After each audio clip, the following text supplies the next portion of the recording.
After my husband died, his kids said, "We want the estate, the business, everything." My lawyer begged me to fight. I said, "Give it all to them." Everyone thought I'd lost my mind. At the final hearing, I signed the papers. The kids smiled until their lawyer turned pale when he read, "I'm glad to have you here. Follow my story until the end and comment the city you're watching from so I can see how far my story has reached." The funeral flowers were still fresh when they decided to destroy me. I sat in Floyd's leather chair in his home office, the same chair where he'd spent countless evenings reviewing business documents and planning our future together. 22 years of marriage, and now I was supposed to pretend that the two men standing before me had any right to decide my fate. Sidney Floyd's eldest son wore his father's death like an expensive suit, perfectly tailored to his advantage. At 45, he possessed the same commanding presence Floyd once had, but none of the warmth. His steel gray eyes swept over me with the cold calculation of a businessman evaluating a bad investment. "Colleen." He said, his voice carrying that patronizing tone I'd grown to hate over the years. "We need to discuss some practical matters." Edwin, 3 years younger, but somehow looking older with his prematurely thinning hair and soft jaw, stood beside his brother like a loyal lieutenant. Where Sidney was sharp edges and calculated moves, Edwin was passive aggression, wrapped in false concern. "We know this is difficult," Edwin added, his voice dripping with synthetic sympathy. "Losing Dad so suddenly, it's been hard on all of us. Hard on all of us. As if they'd been the ones holding Floyd's hand during those long nights in the hospital. As if they'd been the ones making impossible decisions about treatments and pain management. They'd shown up for the funeral, of course. Sidney flying in from his law practice in San Francisco. Edwin driving up from Los Angeles, where he ran some vague consulting business. But during the 3 months of Floyd's illness, when it really mattered, I'd been alone. What kind of practical matters? I asked, though something cold was already settling in my stomach. Sidney exchanged a look with Edwin, a silent communication perfected over decades of shared secrets and mutual understanding.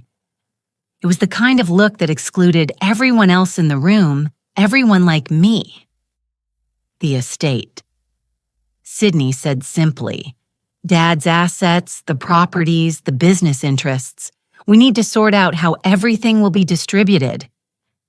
I felt my fingers tighten around the arms of Floyd's chair. The leather was worn smooth from years of his hands in the same position, and I found comfort in that familiar texture. Floyd and I discussed this extensively. He assured me that everything was taken care of. "Well, yes," Edwin said, his tone suggesting that I was missing something obvious. "Dad did make provisions, but perhaps he didn't explain the full complexity of the situation." Sidney pulled out a manila folder from his briefcase and set it on Floyd's desk, the same desk where Floyd had kissed me goodbye every morning for 22 years. The folder was thick, official, looking intimidating in the way that legal documents always were. "The will is quite clear," Sidney continued, opening the folder with theatrical precision. "The house here in Sacramento, valued at approximately $850,000, goes to Edwin and myself jointly. The villa at Lake Tahoe, $750,000, also goes to us. The business assets, roughly $400,000, will be distributed between us as well." Each number hit me like a physical blow. Our home, the place where Floyd and I had built our life together, where we'd hosted Christmas dinners and anniversary parties, where we'd talked about growing old together, gone. The villa where we'd spent our honeymoon, where we'd celebrated our 10th anniversary, where Floyd had told me he loved me for the first time, gone. "And what about me?" I asked quietly. Edwin shifted uncomfortably, but Sidney's expression remained unchanged. "Well, naturally, there's the life insurance policy. $200,000. That should be more than sufficient for your needs going forward. $200,000 for a 63-year-old woman who'd given up her career to support her husband's family.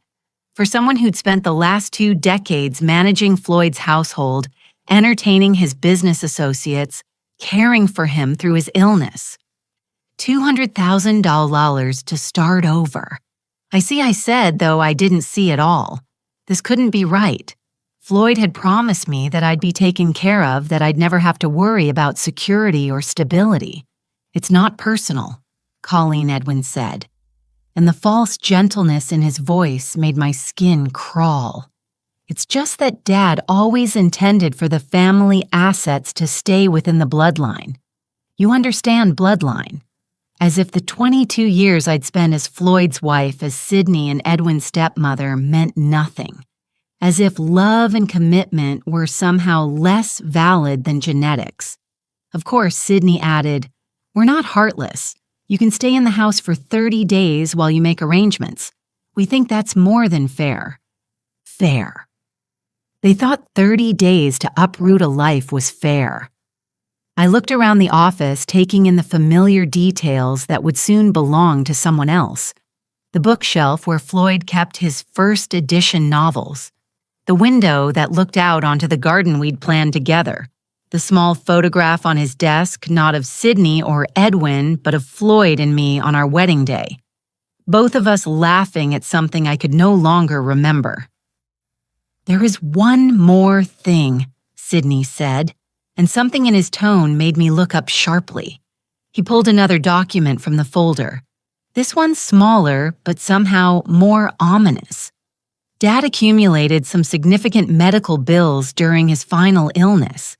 The insurance covered most of it, but there's still about $180,000 outstanding. Since you were his wife and presumably made medical decisions jointly, the hospital and doctors are looking to you for payment. The room seemed to spin slightly. $180,000 in debt, with only $200,000 from the life insurance to cover it. That would leave me with $20,000 to rebuild my entire life. But surely the estate the estate assets are tied up in probate. Edwin interrupted smoothly. And given the specific terms of the will, those debts are considered separate from the inherited properties. It's unfortunate, but that's how these things work legally. I stared at them both, these 2 men who'd called me mom at their father's funeral just 3 days ago. Sydney with his perfectly pressed suit and cold eyes. Edwin with his soft features and voice that suggested concern while delivering cruelty.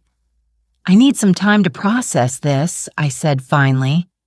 Of course, Sydney said, standing and straightening his jacket. "Take all the time you need. But remember, the 30-day clock starts tomorrow in those medical bills.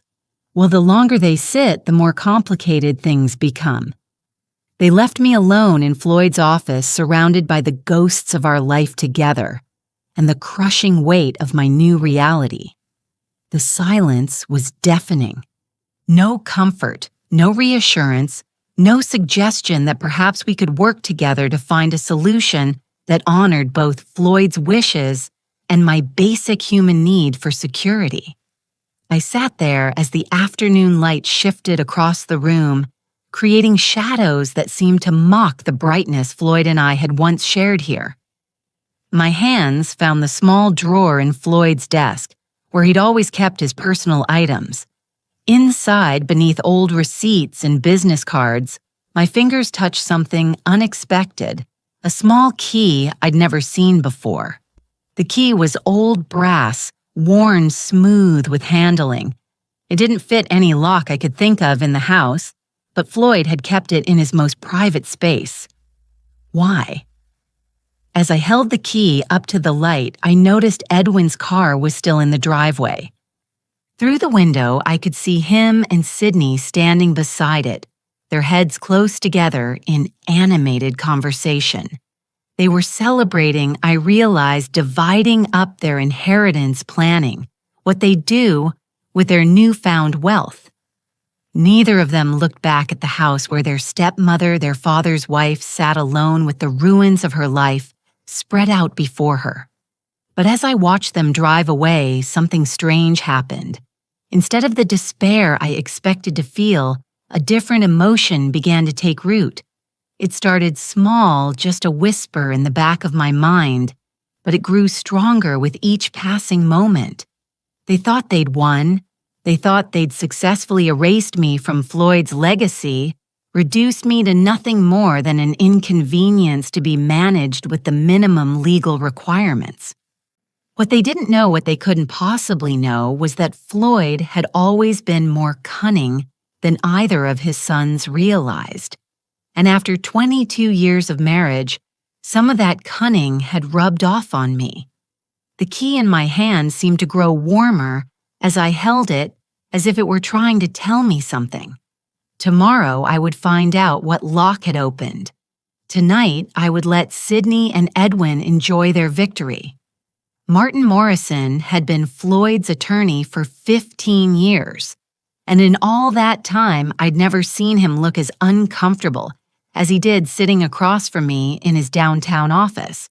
His usually perfect composure was cracked, revealing the concerned man beneath the professional facade. "Colleen," he said, removing his glasses and cleaning them for the third time in 10 minutes. "I have to advise you in the strongest possible terms. This is not the right decision." The morning sun streamed through the floor-to-ceiling windows of his 15th floor office, casting everything in sharp relief. The Sacramento River glittered below us, and somewhere in those gleaming office buildings across the water, people were making rational decisions about their lives. I envied them. "I understand your concerns, Martin," I said, my voice steadier than I felt, "but my mind is made up." He set his glasses down and leaned forward, his expression earnest. "You could fight this. The will. There are irregularities questions about Floyd's mental state during the final revision. We could contest it, delay probate for Sydney and Edwin to negotiate." I'd spent the sleepless night reading and rereading the documents Sydney had left with me, trying to understand how Floyd, my Floyd, could have written me out of our shared life so completely. The language was cold, clinical, reducing 22 years of marriage to a few paragraphs about adequate provision and appropriate arrangements. How long would a contest take, I asked. Months, possibly years. But Colleen, you'd have a real chance. I know Floyd in this will. It doesn't match the man I knew. The man who spoke about you with such love and respect. Love and respect. Had I imagined all those conversations where Floyd assured me I'd be taken care of? Had I misunderstood his promises that I'd never have to worry about my future? And during those months or years, what would I live on? Sydney made it clear that the medical debts are my responsibility. $180,000, Martin. Even if I won a contest, eventually I'd be bankrupt long before then. Martin's jaw tightened. Sydney and Edwin are playing hard ball. But that's exactly why you shouldn't give them what they want. They're counting on you being too intimidated or too exhausted to fight. He was right. Of course. Every instinct I had screamed that this was wrong, that Floyd had not intended to leave me with almost nothing, while his sons inherited millions. But instincts didn't pay medical bills or put a roof over my head. What if I just gave them everything they want? I asked quietly. Martin blinked. I'm sorry. What if I signed whatever papers they need, transferred all claims to the properties, walked away cleanly? How quickly could that be done? Colleen, you can't be serious. You'd be giving up your legal rights to challenge. How quickly, Martin? He stared at me for a long moment, his professional mask slipping to reveal genuine concern. If you waived all claims and signed the proper releases, a week, maybe two. But why would you even consider that? I looked out at the river again, watching a small boat navigate the current. The boat's captain seemed to know exactly where he was going, following some invisible map that guided him safely to his destination. Because fighting would destroy me, I said finally. Even if I won, I'd be a different person by the end of it. Bitter, exhausted, broke. Maybe it's better to accept what's offered and build something new. Martin leaned back in his chair, studying me with the intense focus that had made him one of Sacramento's most successful attorneys. Colleen, in 30 years of practice, I've never had a client voluntarily walk away from a 7-figure inheritance. There has to be something I'm missing here. There was something he was missing, but I couldn't explain it to him. Couldn't explain the certainty that had grown in me since finding Floyd's mysterious key. All night I'd searched the house for what it might unlock, checking every drawer, every cabinet, every storage space I could think of. Nothing. But the key felt important. Felt like Floyd trying to communicate something from beyond the grave. Maybe I'm just tired, I said. Tired of fighting. Tired of being seen as the greedy stepmother who wants to steal the son's inheritance. Maybe it's easier to let them have what they think they deserve. What they think they deserve.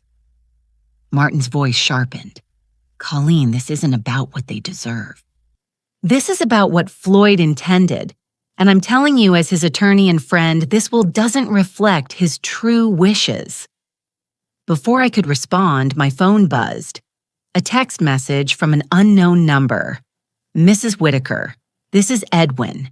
Could we meet today to discuss timeline for property transfer? Want to make this as smooth as possible for everyone involved. The politeness was almost worse than Sydney's cold directness. At least Sydney didn't pretend to care about making things smooth for me. They're already planning the transfer, I said, showing Martin the message. His face darkened. They're rushing you, classic pressure tactic. Colleen, I'm begging you to reconsider. Take time to grieve, to process what you've lost. Don't make irreversible decisions while you're in shock. But I wasn't in shock anymore. The numbness that had carried me through Floyd's illness and death was lifting, replaced by something that felt almost like clarity. I couldn't fight Sydney and Edwin with their lawyers and their sense of entitlement and their intimate knowledge of Floyd's business affairs. But maybe I didn't need to fight them directly. If I were to sign the papers, I said slowly, what exactly would I be signing away? Martin sighed heavily, recognizing defeat. All claims to the primary residence, the Lake Tahoe property, the business assets, any joint accounts or investments. You'd retain only the life insurance payout and any personal property that was specifically yours before the marriage. And in exchange, they'd agree to handle the medical debts from the estate funds before distribution. You'd walk away clear of those obligations. That was something. At least it would leave me with the full $200,000 instead of just $20,000 after debt payments. Still not enough for long-term security, but enough to survive while I figured out what came next. I need to see the exact language, I said. Martin opened his laptop and began typing. I'll draft something that protects your interests as much as possible under the circumstances. But Colleen, once you sign this, there's no going back. You'll have no legal recourse if you later discover information that would have changed your decision. I understand. But even as I said it, I wondered if I really did understand. The key in my purse seemed to grow heavier, a constant reminder that Floyd had left me something, some message or instruction that I hadn't yet deciphered. Was I making a terrible mistake by giving up so easily, or was I being guided by an instinct that ran deeper than logic? My phone buzzed again. This time, it was Sydney. Mother. We appreciate your cooperation in this difficult time. Edwin and I want to make the transition as painless as possible. Perhaps we could finalize everything by the end of the week. Mother. He called me mother when he wanted something, but it rang hollow. Now, where had that familial concern been during Floyd's final months when I'd sat alone in hospital waiting rooms? They want everything signed by the end of the week, I told Martin. Of course they do. The faster they can get your signature, the less time you have to change your mind or seek a second opinion. He looked at me intently. Colleen, there's something about this whole situation that feels wrong to me. Sydney and Edwin are acting like they're afraid you might discover something that would complicate their inheritance. Men don't typically rush through probate unless they have reason to worry. That thought had occurred to me too. In all the years I'd known Sydney and Edwin, they'd never been particularly efficient or urgent about anything. Sydney was methodical to a fault, and Edwin was positively leisurely in his approach to business. This sudden push for quick resolution felt out of character. Maybe they're just eager to move on, I said, though I didn't believe it myself. Or maybe they know something you don't. Martin closed his laptop and leaned forward again. Colleen, I'm going to ask you one more time. Will you at least take 48 hours to think about this, sleep on it? Talk to a friend, a counselor, someone who isn't emotionally invested in the outcome. I almost laughed. A friend Floyd and I had been each other's best friends for 22 years. We'd let other friendships fade as we'd focused on building our life together, entertaining his business associates, managing his household. I'd been Floyd's wife, Sydney, and Edwin's stepmother, but I'd never quite figured out who I was as an individual woman. I don't need 48 hours, I said. I've already decided. Martin studied me for a long moment, then nodded slowly. All right, I'll draft the papers, but I want everything in writing. Their agreement to handle the medical debts, a clear timeline for when you'll receive the insurance payout, and a clause that protects you from any future claims related to Floyd's estate. Thank you. Don't thank me yet. I'm about to help you make what might be the biggest mistake of your life. As I left Martin's office and walked through the marble lobby toward the elevator, I caught a glimpse of my reflection in the polished walls. The woman looking back at me was someone I barely recognized. Older, certainly, but also somehow more solid, more present. For 22 years, I'd been Floyd's wife, defined by my relationship to him and to his sons. For the first time since his death, I was being forced to figure out who Colleen Morrison Whitaker was when stripped of those roles. The elevator doors opened and I stepped inside. As we descended toward the parking garage, I touched the key in my purse one more time. Floyd had left me something. I was sure of it. And whatever it was, Sydney and Edwin didn't know about it. The key opened a safety deposit box at First National Bank on J Street, a box I never knew existed. I'd spent 2 days methodically searching every inch of our house, growing more frustrated with each empty drawer and meaningless cabinet. It wasn't until I was going through Floyd's wallet, the one the hospital had returned with his personal effects, that I found the small business card tucked behind his driver's license. First National Bank with a handwritten number on the back, 379.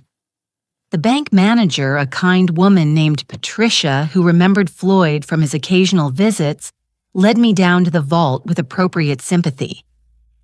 Mr. Whitaker was very specific about this box, she said as we descended the marble steps. Only you and he had access.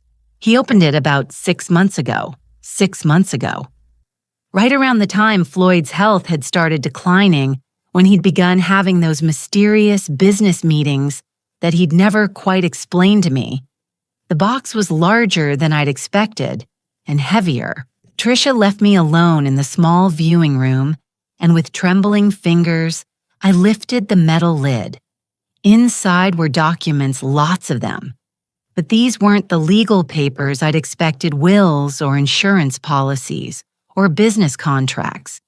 These were personal letters, printed emails, financial statements, and what looked like surveillance reports. The first thing that caught my eye was a letter in Floyd's handwriting dated just 2 months before his death. The envelope was marked for Colleen open only after reading everything else. I set that aside and picked up the next document, a printed email exchange between Sydney and someone named Marcus Crawford. The timestamp showed it was from 8 months ago, and as I read, my blood grew cold. Marcus' dad's getting worse. The doctors think he's got maybe 6 months. We need to move faster on the transfer protocols. Can you expedite the paperwork we discussed? The reply was equally chilling. Sydney, I've prepared the documents as requested. Once your father signs, the business assets will be restructured under the shell companies we established. The personal properties can be transferred immediately upon death. What about the wife? Colleen won't be a problem. She doesn't understand the business side, and by the time she figures out what's happening, it'll be too late. Dad trusts us completely. I had to read it twice before the meaning sank in. They'd been planning this for months. While I was caring for Floyd, driving him to doctor appointments, managing his medications, his sons were plotting to steal, not just from me, but from their own father. The next document was a bank statement for an account I'd never heard of, Whitaker Holdings, LLC. The balance showed $4.7 million. Below it was a handwritten note from Floyd.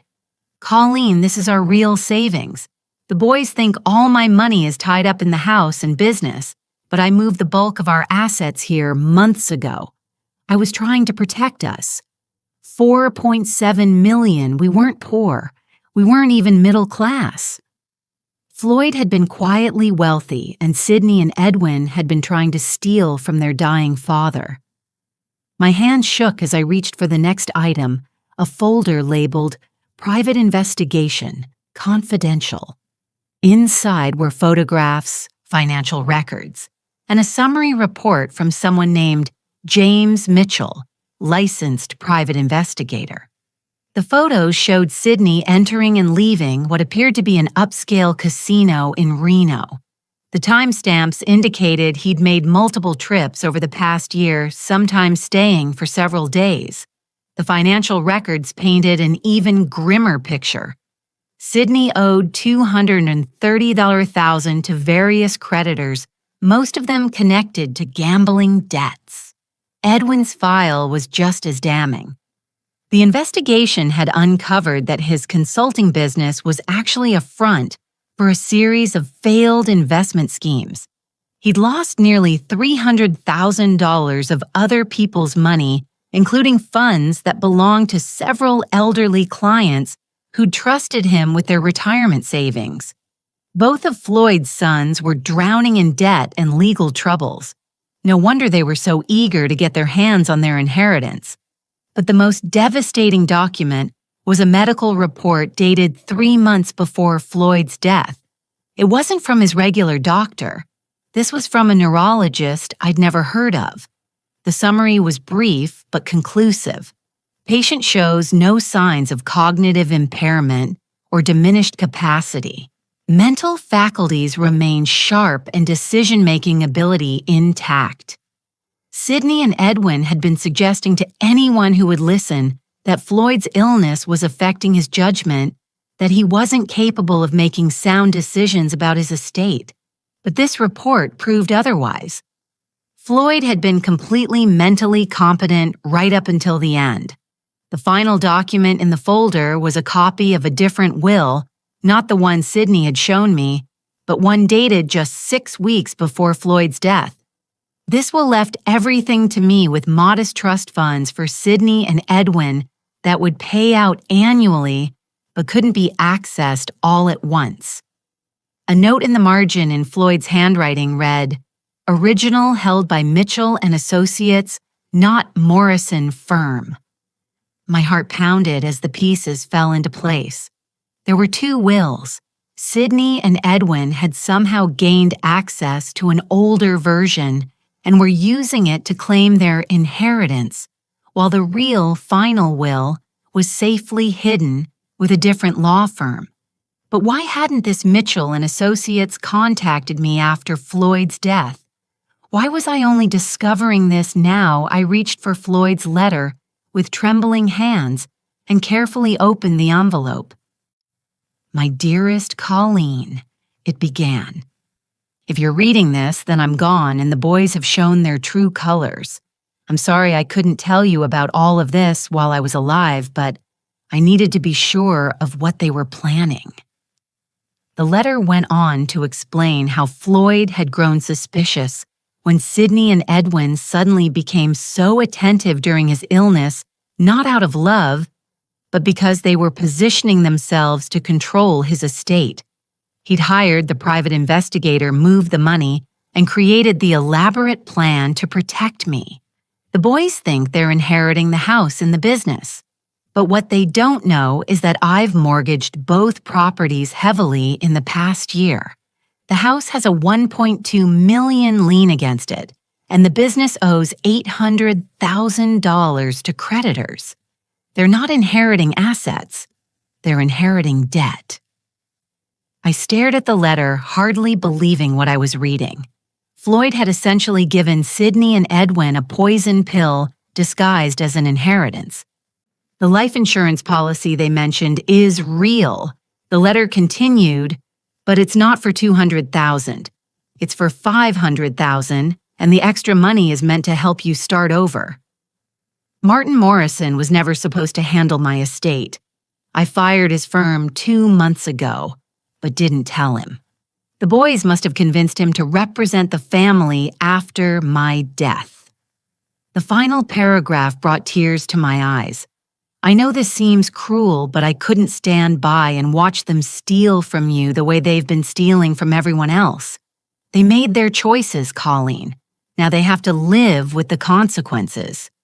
You deserve better than what they were planning to give you. Take the money, start fresh, and don't look back. Love, always, Floyd. Attached to the letter was a business card for Mitchell and Associates, and a note that I should contact them immediately after reading the contents of the safety deposit box. I sat in that small windowless room for nearly an hour trying to process everything I'd learned. Floyd hadn't abandoned me. He'd been protecting me. And Sydney and Edwin, the men who'd called me mother at the funeral, who'd spoken so eloquently about family and legacy, were nothing more than common thieves. But there was something else, something that made my stomach churn. If Sydney and Edwin were so desperate for money that they'd steal from their dying father, what would they do when they discovered their inheritance was actually a mountain of debt? Would they come after me? Would they try to force me to help them out of the financial hole? Floyd had dug for them. I carefully placed all the documents back in the safety deposit box except for the business card and Floyd's letter. Those I tucked safely in my purse. Tomorrow I would call Mitchell and Associates and find out exactly what Floyd had arranged. But tonight I had to sit through dinner with Sydney and Edwin knowing what I now knew about them. I had to smile and nod while they discussed their plans for our properties, pretending I didn't know they were about to inherit nothing but debt and legal troubles. As I drove home, my phone rang. It was Edwin. "Colleen," he said, his voice warm with false affection. "Bianca and I would love to have you over for dinner tonight. We thought it would be nice to spend some family time together before we finalize all the legal matters. Family time." How thoughtful of them. "That sounds lovely," I said, surprised by how steady my voice sounded. "What time, Sevenero? And Colleen, we really want you to know how much we appreciate how gracefully you're handling everything. Dad would be proud. Dad would be proud if Edwin only knew what Dad had really thought about his gambling, addicted, debt-ridden sons."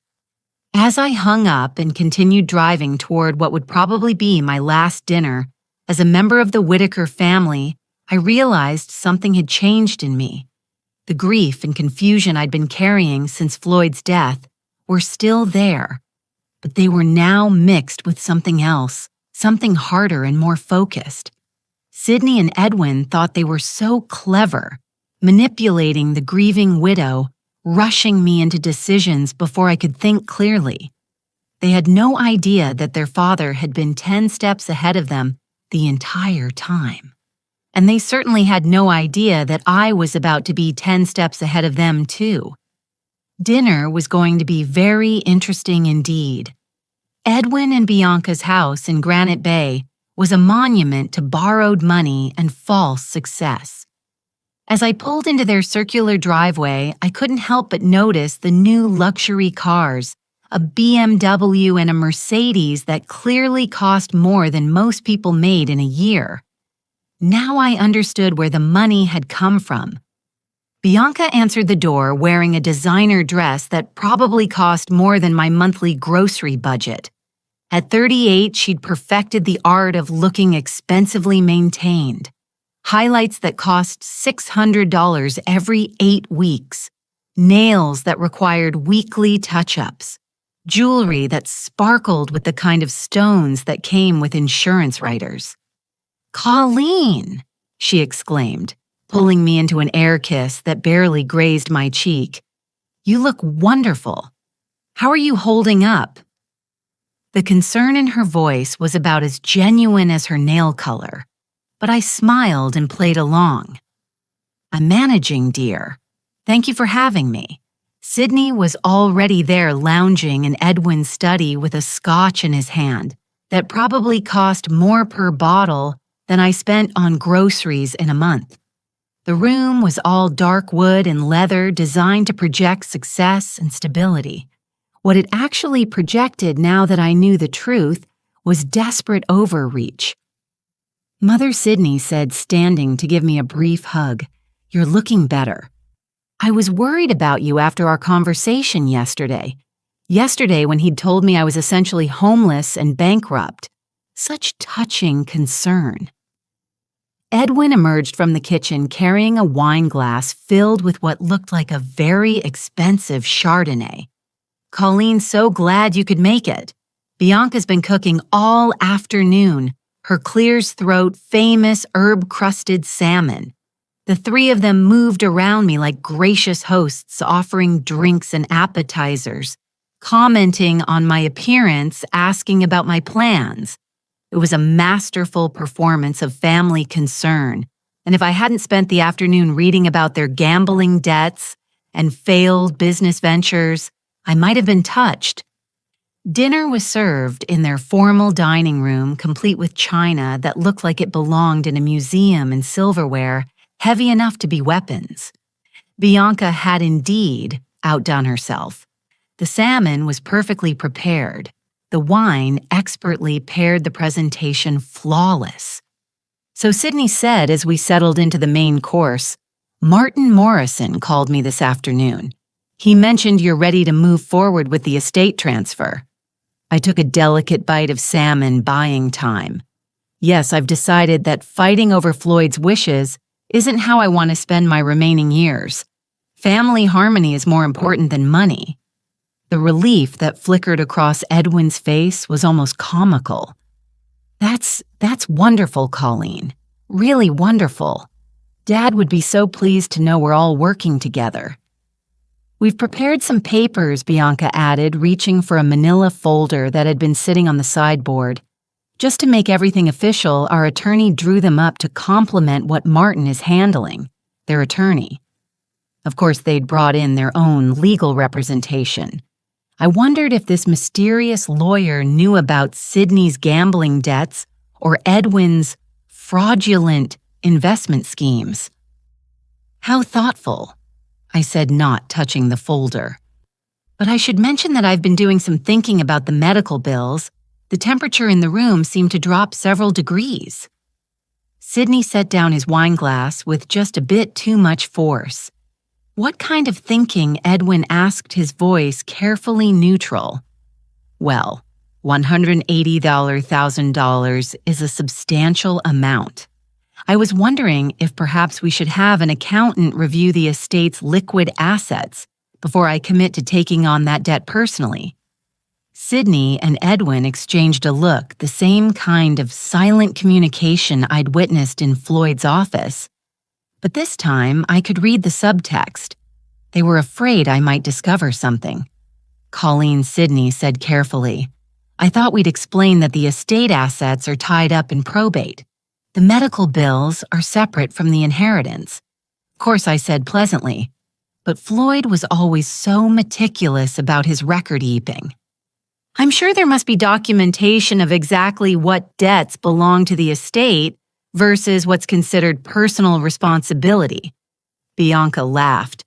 "The sound just a bit too bright. Oh, Edwin handles all that boring financial stuff, don't you, honey?" Edwin nodded rapidly. "Absolutely. Everything's been properly categorized.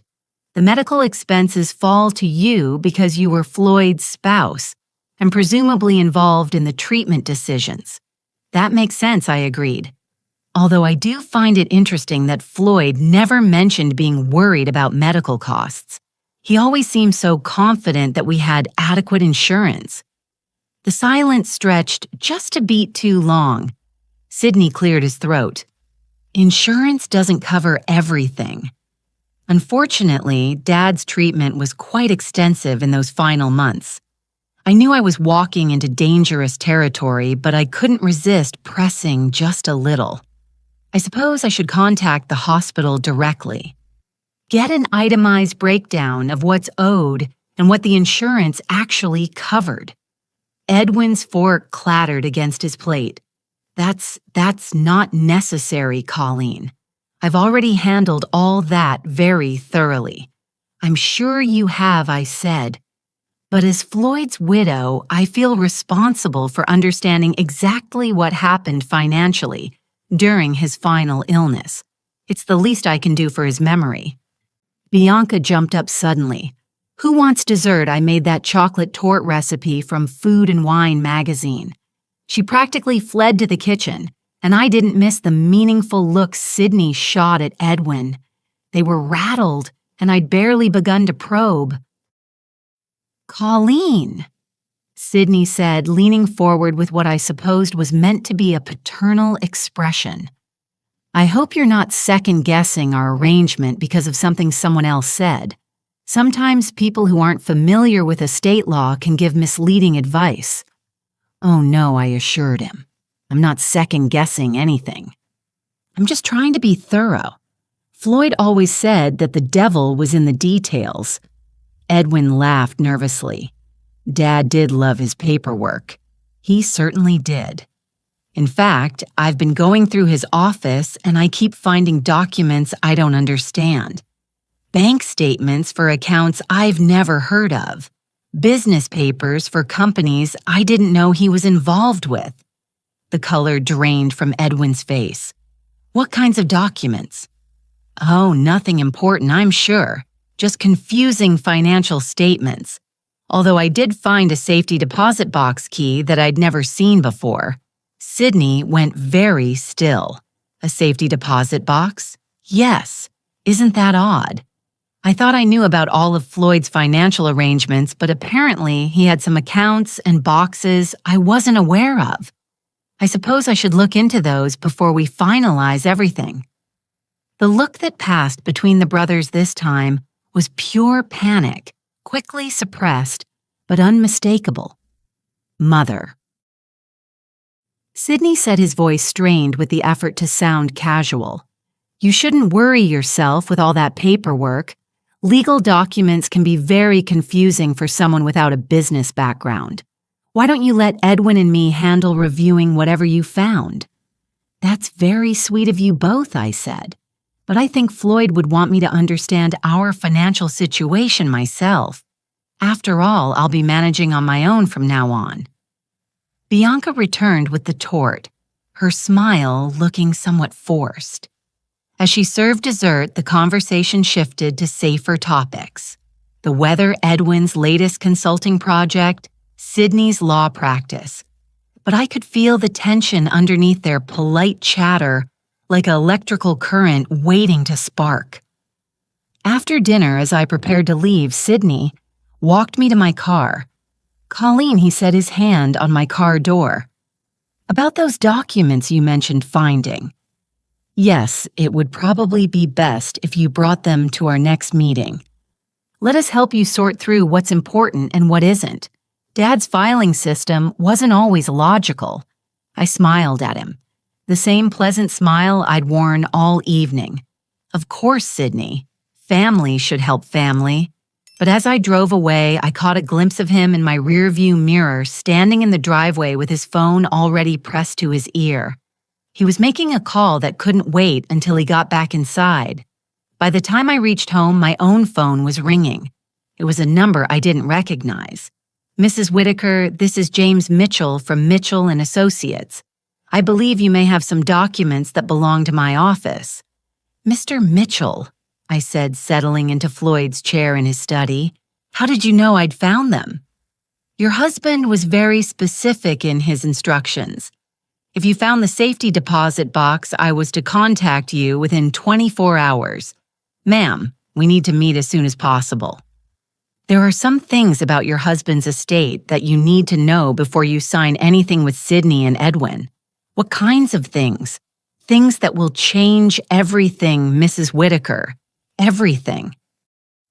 As I hung up the phone and looked around Floyd's study, my study now, I realized that the invisible game I'd been playing all evening was about to become very visible indeed.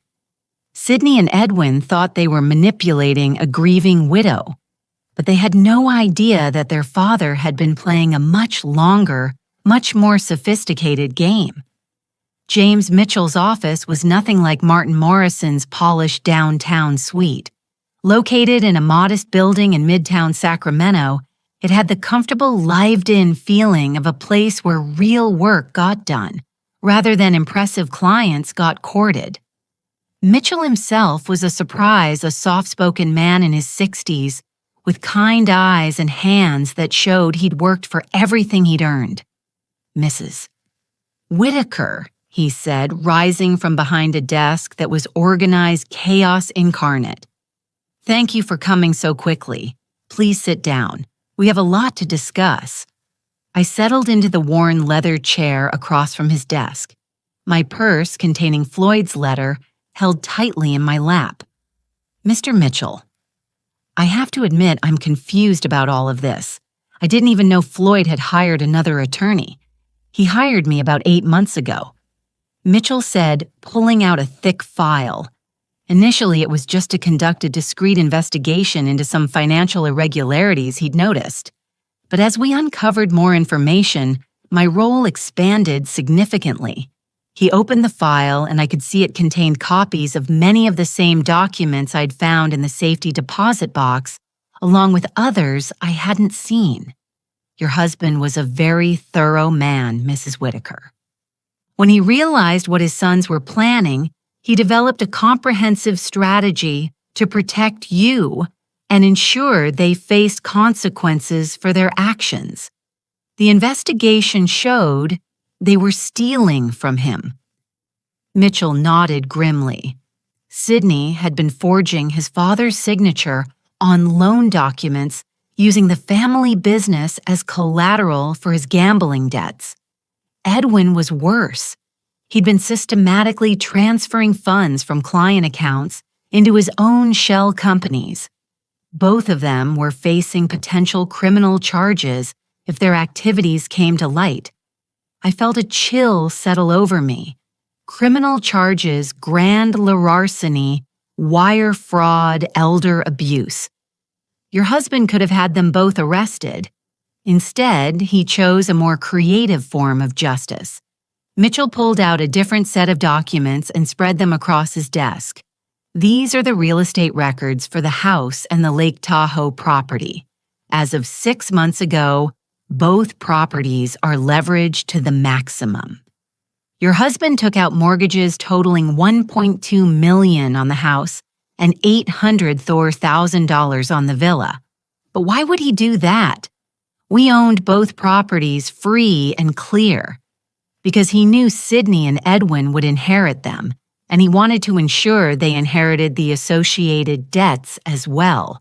The money from those mortgages, it's sitting safely in the Whitaker Holdings account that only you can access. My head spun as I tried to process what he was telling me. So when they inherit the properties, they inherit properties worth approximately $1.6 million, but with mortgages totaling $2 million. They'll owe $600,000 more than the houses are worth. That's not possible. They showed me the will. They showed you an outdated will, Mitchell interrupted gently. One that was superseded by a final version your husband executed 6 weeks before his death. The real will leaves everything to you with the stipulation that if you choose, you can gift the properties to Sydney and Edwin. The choice is entirely yours. He handed me a copy of the real will. As I read through the legal language, one clause stood out. I leave the decision of what, if anything, my sons, Sydney and Edwin, shall inherit entirely to my beloved wife, Colleen, trusting in her wisdom and judgment to determine what they truly deserve. Floyd left it up to me, I whispered. He did. And Mrs. Whitaker, there's more. The life insurance policy isn't for $200,000. It's for $500,000. And there's an additional policy for $300,000 that Sydney and Edwin don't know about. $800,000. Combined with the money Floyd had moved to the protected accounts, I wasn't just secure, I was wealthy. But here's the most important part, Mitchell continued. Your husband documented everything, every forged signature, every fraudulent transfer, every lie, and Edwin told during his illness. If you choose to pursue criminal charges, we have more than enough evidence to ensure convictions. The room seemed to tilt slightly as the full scope of Floyd's plan became clear. He hadn't just protected me. He'd given me the power to decide Sydney and Edwin's fate. What happens if I don't pursue charges, but also don't give them the properties? They get nothing. They inherit their father's love and their childhood memories, and that's all. Meanwhile, they're still facing the debts they've already accumulated, and the creditors who've been waiting for their inheritance to pay them back won't be very understanding. Before I could respond, my phone rang. It was Sydney. Don't answer it, Mitchell advised. Not yet. There are a few more things you need to know. But the phone kept ringing, and something in the persistence of it made me uneasy. Finally, I picked up. Colleen. Sydney's voice was strained, almost frantic. We need to talk. There's been a development. What kind of development? Someone from Mitchell and Associates called Edwin this morning. They claim to have documents that supersede the will we've been working with. This is very concerning, Colleen. We think someone might be trying to defraud the estate. I looked at Mitchell, who was shaking his head with what might have been amusement. Sydney. I don't understand what kind of documents. Legal papers that don't make sense. Listen, Mother, I think you should come to Martin Morrison's office immediately. We need to sort this out before you sign anything or make any decisions you might regret. The urgency in his voice was telling. They discovered they weren't inheriting what they thought, and they were panicking. I'll be there in an hour, I said, and hung up. Mitchell leaned back in his chair. So, Mrs. Whitaker, the moment of truth has arrived. What do you want to do? I stared down at the document spread across his desk, evidence of years of manipulation and theft, proof of Floyd's careful planning and the legal foundation for whatever choice I made next. I want to understand something, I said slowly. If I give them the properties with the mortgages, are they legally obligated to pay those debts? Absolutely. The mortgages transfer with the properties. They'd have 30 days to refinance or assume the loans or face foreclosure. And given their existing debts and credit problems, no bank would refinance them. They'd lose the properties and still owe the deficiency balances. I thought about dinner the night before, about Bianca's designer dress and the expensive cars in their driveway, about Sydney's casual arrogance and Edwin's false concern. I thought about 22 years of being treated as an outsider in my own family, of being dismissed and patronized, and ultimately betrayed. But mostly, I thought about Floyd lying in that hospital bed, knowing what his sons were planning, working, even in his final weeks, to protect me from their greed. "Mr. Mitchell," I said, standing up and smoothing my skirt. "I believe it's time for Sydney and Edwin to learn about the consequences of their choices." As I drove to Martin Morrison's office, my phone buzzed with a steady stream of increasingly desperate text messages. "Sydney, mother, please don't sign anything until we sort this out." "Edwin, Colleen, there are people trying to take advantage of your grief. Be careful. Bianca, we're all family here. Don't let strangers come between us. Family." They still thought they could manipulate me with that word. But as I pulled into the parking garage of Martin's building, I realized something had fundamentally changed. For the first time in 22 years, I wasn't walking into a meeting as Floyd's wife or as Sydney and Edwin's stepmother.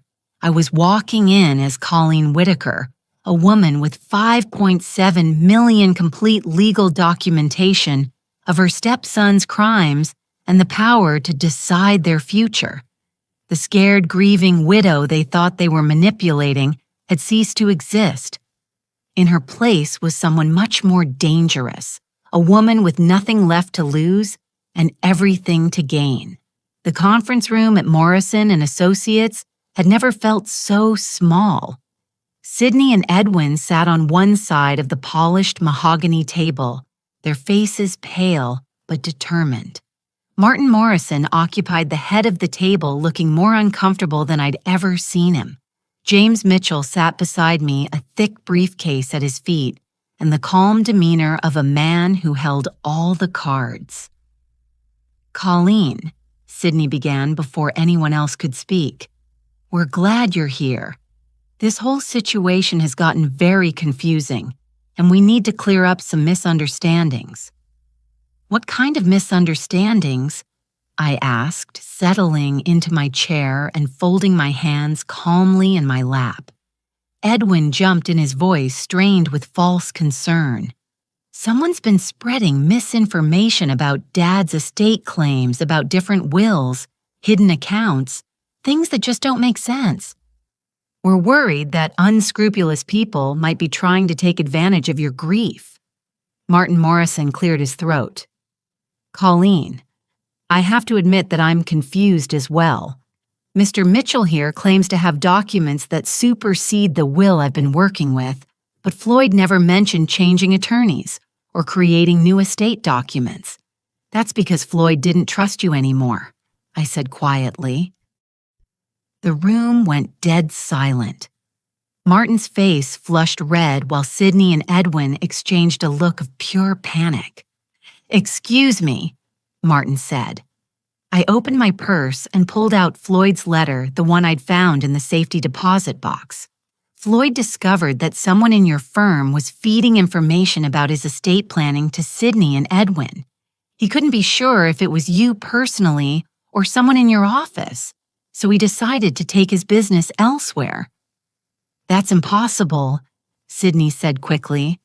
"Dad trusted Martin completely. Did he?" I looked directly at Sydney, enjoying the way his confident facade was beginning to crack. "Then why did he secretly hire a private investigator 8 months ago to look into your financial activities? And why did he move $4.7 million into accounts that only I can access?" Edwin made a choking sound.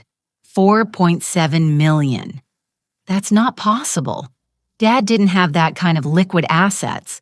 Actually, he did," James Mitchell said. opening his briefcase and pulling out a thick folder. Your father was considerably wealthier than either of you realized. He'd been quietly building a portfolio for years, specifically to ensure Colleen's security after his death. He spread documents across the table: bank statements, investment records, property deeds. The house you think you're inheriting it has a $1.2 million mortgage against it. The villa at Lake Tahoe, $800,000 in liens. Your father took out these loans specifically to saddle any inheritance with debt. Sydney's face had gone from pale to gray. You're lying. I'm afraid not. Mitchell continued calmly. Your father documented everything very carefully, including your gambling debts. Sydney, $230,000 to various creditors, and Edwin's fraudulent investment schemes, which have cost his clients nearly $300,000. This is harassment, Edwin said, his voice cracking. You can't prove any of this. Mitchell smiled and pulled out another folder. Actually, I can. Bank records showing forged signatures on loan documents, wire transfer records proving embezzlement, recorded phone conversations where both of you discussed manipulating your father's estate while he was dying in the hospital. The temperature in the room seemed to drop 10 degrees. Martin Morrison was staring at the documents with the horrified expression of a man realizing he'd been completely played. Colleen Sidney said, his voice now openly desperate. Surely you don't believe these fabrications. We're family. We love you. Family, I repeated. The way you loved me when you told me I was inheriting $20,000 after 22 years of marriage. The way you loved me when you gave me 30 days to find somewhere else to live. Bianca, who had been silent until now, suddenly spoke up.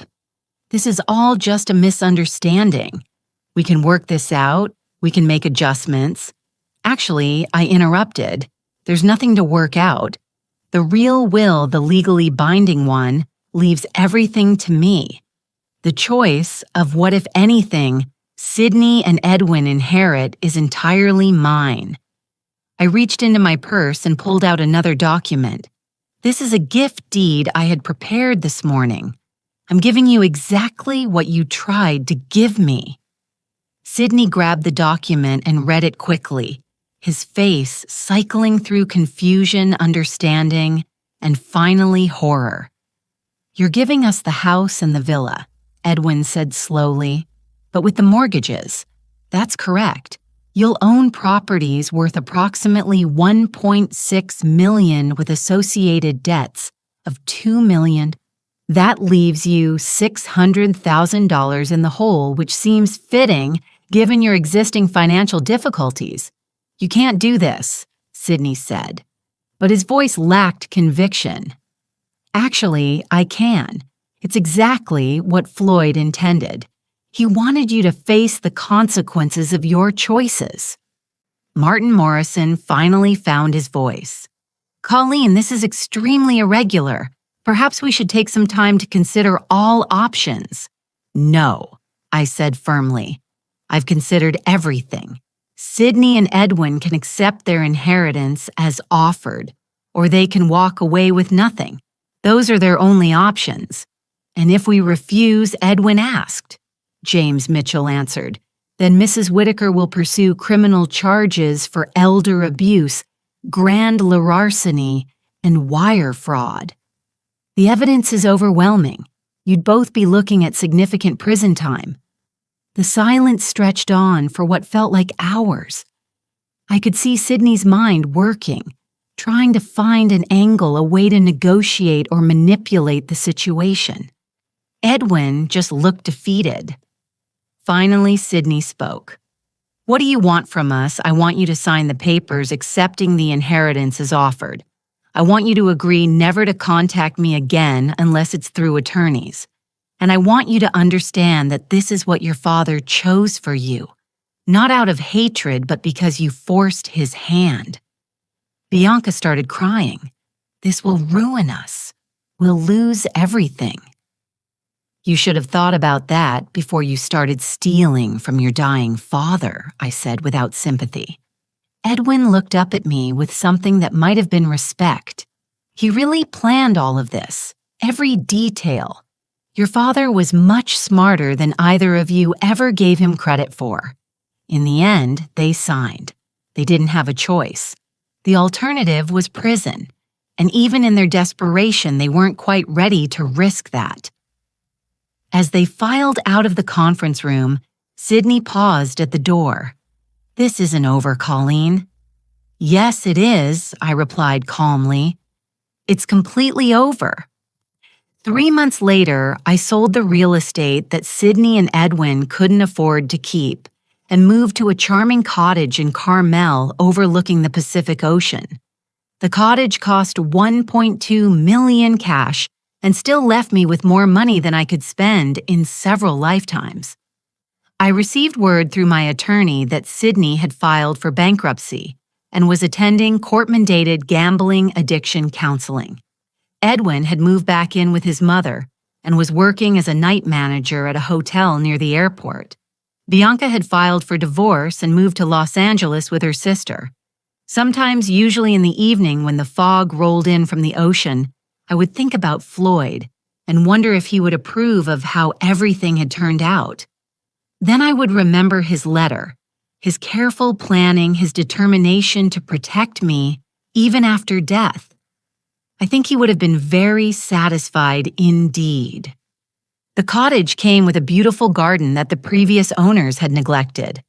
I spent my days bringing it back to life, planting roses like the ones Floyd and I had grown together, creating herb gardens and flower beds that bloomed in carefully planned succession throughout the year. It was peaceful work, satisfying in a way that 22 years of managing other people's expectations had never been.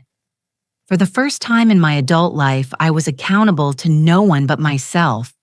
I joined the local gardening club, took watercolor classes at the community college, and even started volunteering at the animal shelter. Simple pleasures, but they felt revolutionary after decades of living my life in service to others' needs and wants. One afternoon, while deadheading the roses in my front garden, a young woman stopped by the gate. She was perhaps 30 with kind eyes and a hesitant smile. "Excuse me," she said. "I'm Sarah Mitchell, James Mitchell's daughter. He told me you might be interested in some volunteer opportunities." I set down my pruning shears and walked over to the gate. What kind of opportunities? I work with women who are trying to escape abusive relationships, financial abuse, emotional manipulation, that sort of thing. Dad said you might understand what they're going through. I thought about the scared, confused woman I'd been just months ago, convinced I was powerless and dependent on the goodwill of people who didn't care about me. "I might," I said. Sarah smiled. "Would you like to hear about what we do?" As we talked, I realized that Floyd's final gift to me hadn't just been financial security. He'd given me something much more valuable, the knowledge that I was stronger than I'd ever imagined, smarter than anyone had given me credit for, and capable of protecting myself and others who needed protecting.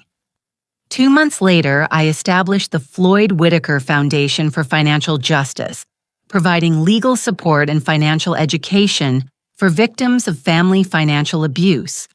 It wasn't the legacy Sydney and Edwin had expected to leave behind, but it was exactly the legacy Floyd would have wanted. Now, I'm curious about you who listen to my story. What would you do if you were in my place? Have you ever been through something similar? Comment below. And meanwhile, I'm leaving on the final screen 2 other stories that are channel favorites, and they will definitely surprise you. Thank you for watching until here.